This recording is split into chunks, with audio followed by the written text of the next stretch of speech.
कहते हैं किसी भी खेल में जीत और हार का जो सिलसिला है वो तो लगातार चलता ही रहता है, लेकिन आपकी जीत असल में तब होती है जब आप अपनी हार से सबक लेकर जीत में उसे तब्दील कर सके। लेकिन ये बात इन साहब को कौन समझाएगा जो बड़े बड़े दावे आजकल करते हुए दिखाई दे रहे हैं और रविंद्र सिंह भाटी जैसे कर्मठ नेता को चुनौती देते हुए दिखाई दे रहे हैं। तो करेंगे इसी मुद्दे पर चर्चा इस वीडियो में कि खुद हार कर बैठे हुए इंसान किस तरीके से जीत की उम्मीद लगाए बैठे हैं और क्या असल में वो जीत पाएंगे या नहीं, ये भी डिस्कस करेंगे इस वीडियो में, इसलिए बना रहेगा आखिर तक हमारे साथ। नमस्कार, मैं हूं चेतना शर्मा। आप देखना शुरू कर चुके हैं संवाद भारत का भारत के लिए, और जो वीडियो आप मेरे पीछे स्क्रीन पर देख पा रहे हैं ये वीडियो है फतेह खान का, जो कांग्रेस के पूर्व जिला अध्यक्ष रह चुके हैं और आजकल गाहे बगाहे जब भी इनको चर्चा का विषय बनना होता है ये थोड़ी सी भीड़ के आगे रविंद्र सिंह भाटी के लिए एक ऐसी बयानबाजी कर देते हैं जिससे थोड़ी बहुत लाइमलाइट इन तक भी पहुंच सके। क्योंकि आजकल इस वीडियो में मैं आपको सुनवाती हूँ, ये वीडियो आप सुनिएगा। इस वीडियो में कहते हुए दिखाई दे रहे हैं कि रविंद्र सिंह भाटी को तो मैं भी हरा दूंगा, आप मुझे वोट दे दीजिएगा। इस तरह का इन्होंने बयानबाजी की है। आप सुनिए इस वीडियो को, फिर हम चर्चा में आगे बढ़ते हैं। कमेंट सेक्शन में भी बढ़ेंगे, ट्विटर एनालिसिस भी करेंगे। पहले सुनिए ये वीडियो। अगर रविंद्र सिंह से बदला लेना उसको हरा दो, उनसे नहीं हारेगा मैं उसको हरा दूंगा। मेरे को सीधा करने के लिए मेरे गुरु आदरणीय अमीन साहब को और हमारे लोकप्रिय विधायक रविंद्र सिंह को भी बहुत दूर से उठा करके रामसर में डाल दिया। ये कोई तरीका है उनका? अगर रविंद्र सिंह से बदला लेना उसको हरा दो, उनसे नहीं हारेगा मैं उसको हरा दूंगा आने वाले चुनाव में। चिंता क्यों करते हो आप लोग? आप चिंता क्यों करते हो? उनको उठा करके रामसर में डाल करके और हमसे सीधा झगड़ा करा के प्रधान में। प्रधान कोई झगड़ा करने की जगह होती है क्या? जब उनके काबू में वहाँ नेता लोग नहीं आ रहे, उनको परेशान करने के लिए जो एक समिति से उठा करके दूसरी समिति में डाला जा रहा है, ये नियंत्रण रूप से गलत है। इसको हम चैलेंज करते हैं और प्रशासन को ये कहना चाहते हैं जो लोगों की सुविधा उनको वहीं रखा जाए। उसमें चाहे आदरणीय अमीन साहब हो, चाहे रविंद्र सिंह हो, चाहे किसी पार्टी का कोई नेता हो, उनकी सुविधा हो वहाँ रखा जाए। पहले जो परिश्रम हुआ पिछली बार, एक भी परिवेदना किसी की नहीं आई, किसी ने कोई ज्यादा शिकायत नहीं की, छोटी मोटी शिकायतों को छोड़कर। इस बार आप देख रहे होंगे, मैं पत्रकार बंधुओं को बताना चाहूंगा, कलेक्ट्रेट में हमेशा हजारों की संख्या में लोग आते हैं और प्रशासन ने भी पता नहीं क्यों इतना क्या दबाव इनके ऊपर आंखें मूंद ली है। पहले का 2500, फिर का 2000, फिर का 10% छूट, फिर का 20% छूट, अब 1200 पे आप पंचायत बना रहे। हाँ, विशेष परिस्थिति में आप बढ़ा सकते हो, ऐसी कोई परिस्थिति नहीं। बिना परिस्थिति के, बिना कोई जरूरत के आप नई नई पंचायतें बढ़ाने के लिए लोगों को परेशान कर रहे हैं, जनता को परेशान कर रहे हैं। किसी नेता को परेशान करें उससे कोई फर्क नहीं पड़ता, जनता को परेशान करना गलत है।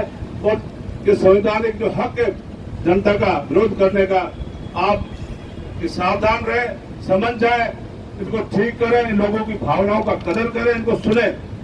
अगर इनको नहीं सुनेंगे तो बहुत बड़ा आंदोलन होगा और आने वाले समय में जिस पार्टी के पता नहीं क्या क्या नाम रख रखे हैं, कोई पावर सेंटर, कोई सुपर सेंटर, ये power centre super centre permanent नहीं होते भाई। कर्नल सोनाराम जी भी MP रहे, MLA रहे, कई पदों पे रहे, ये भी कहते थे, लेकिन आज अपने बीच में है, इतने सीनियर आदमी है, इनकी भी कोई शिकायत तो बताओ आप।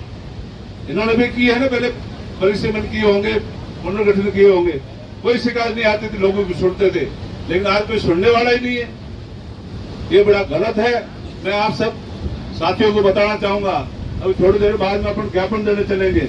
ज्ञापन में आप शांति बना के रखें। आप जो भी ज्ञापन की कॉपी लेके आए हैं, या जिला कांग्रेस कमेटी के पदाधिकारी विराजमान है, इनको आप सभी कॉपियां दे दें। यहाँ कमेटी बना करके हम लोग अंदर जाएंगे, सभी बातों पर एक एक ज्ञापन पे चर्चा करके आपकी बात हम लोग रखेंगे।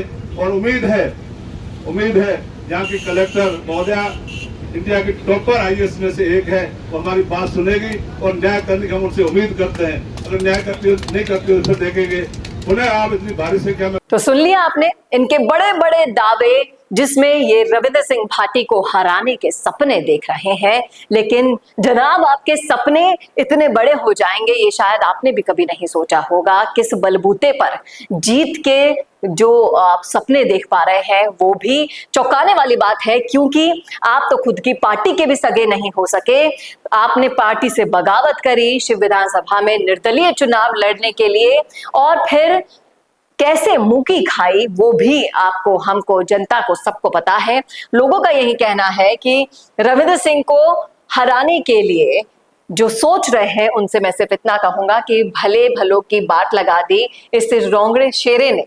तो इस तरह के जो जुमले होते हैं वो बोलना बंद करें, क्योंकि इस पर डिबेट करने लायक ये व्यक्ति ही नहीं है। इस तरह की बयानबाजी ये कह रहे हैं।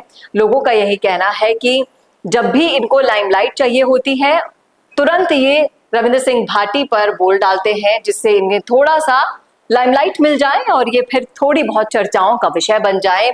और लगातार लोग इसी पर कमेंट कर रहे हैं नीचे, और कई ऐसे कमेंट भी आ जाते हैं अशोभनीय जो हम आपको दिखा नहीं सकते, सुना नहीं सकते। लेकिन चर्चा का विषय तो ये है कि क्या आपको लगता है कि इस शख्सियत में इतना दम है कि ये इस कदर वोट ला सके जिस कदर रविंद्र सिंह भाटी लेकर आए थे।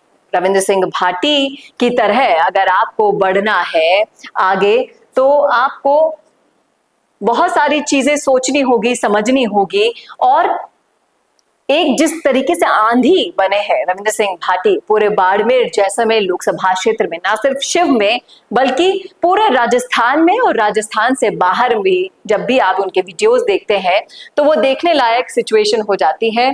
और लगातार लोग इस पर कह रहे हैं कि आप जिस तरीके से कमेंट कर रहे हैं, आप पहले देखिए तो सही कि आप कहाँ स्टैंड करते हैं, कहाँ रविंद्र सिंह भाटी और कहाँ हम। लोग यही कह रहे हैं इस वीडियो में। और रविंद्र सिंह भाटी बनने के लिए आपको जनता की सेवा के लिए उतरना होगा, चुनावी रण में दिल और जान से उतरना होगा। ऐसे ही कोई 6.5 लाख वोट नहीं पा लेता है निर्दलीय होकर, कांग्रेस और बीजेपी जैसी बड़ी बड़ी पार्टियों को टक्कर नहीं दे पाता है। और अगर आप में इतनी कुव्वत होती जनाब, तो आपको पार्टी क्यों साइडलाइन कर देती, पार्टी क्यों नहीं आपको देखती, और आप भी अगर लॉयल होते, निभाने वाले लगते, तो क्या आप अपनी पार्टी को छोड़ते? जिस तरीके से आपने चुनावी रण में उतरने के लिए निर्दलीय रास्ता अपनाया और रविंद्र सिंह भाटी से जो अब आपकी राजनीतिक जो दुश्मनी आपने पाल ली है, ऐसे दावे करके आप उसे निभा नहीं पाएंगे आगे, क्योंकि रविंद्र सिंह भाटी तो उस तूफान की तरह बढ़ चुका है, पूरे के पूरे थार में अपनी जगह बना चुका है, बूढ़े बच्चे जवान सबके दिल में बस चुका है। आप उसे बाहर निकालेंगे कैसे? नाकामयाब तो होंगे, ये तो आपको भी कहीं ना कहीं पता होगा। लेकिन रविंद्र सिंह भाटी के नाम पर लाइमलाइट में आने के लिए आपके हथकंडे भी ज्यादा नहीं चल पाएंगे। क्या कहते हैं आप इस मुद्दे पर? रखिएगा राय कमेंट बॉक्स में। कैसा लगा वीडियो बताना न भूलेगा, और ऐसे और वीडियोस के लिए देखते रहिए संवाद भारत का, भारत के लिए। नमस्कार। भारत का सबसे तेजी से बढ़ता हुआ डिजिटल न्यूज चैनल, जिसका परिवार 4,17,000 लोगों से भी ज्यादा बढ़ रहा है, वो संवाद न्यूज चाहता है हर जिले और हर राज्य में मीडिया पार्टनर्स। तो अगर आप बनना चाहते हैं संवाद न्यूज के पार्टनर्स, तो कांटेक्ट करें नीचे दिए गए नंबर्स पर। इसके अलावा अगर आप वीडियो एडिटर बनना चाहते हैं या फिर न्यूज इंडस्ट्री में बतौर इंटर्न सब सीखना चाहते हैं, तो संवाद न्यूज के जयपुर हेड ऑफिस में काम करने के लिए संपर्क करें स्क्रीन पर दिए गए नंबर पर।